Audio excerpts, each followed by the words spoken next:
ఒకప్పుడు నరకం మొత్తం ఖాళీ అయిపోయేది. ఎందుకంటే ఘోరమైన పాపాలు చేసినా చనిపోయాక వాళ్ళందరికీ డైరెక్ట్గా వైకుంఠం దొరుకుతుంది. యమధర్మరాజుకి శిక్షించడానికి ఒక పాపి కూడా మిగల్లేదు.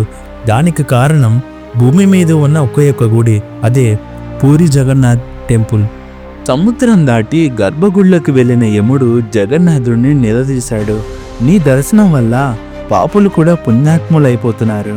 కర్మ సిద్ధాంతం నాశనం అవుతుంది. నా నరకం ఖాళీ అయిపోయింది. నాకు పని లేకుండా చేస్తావా అని దేవుడితోనే వాదనకు దిగాడు. అప్పుడు జగన్నాథుడు నవ్వి ఒక భయంకరమైన మాయను సృష్టించాడు. ఇకపై ఏ పాపి నా గుడికి వచ్చినా వాళ్ళకి నేను దేవుడిలాగా కనిపించను, కేవలం ఒక చెక్క బొమ్మలా మాత్రమే కనిపిస్తాను అని వరం ఇచ్చాడు.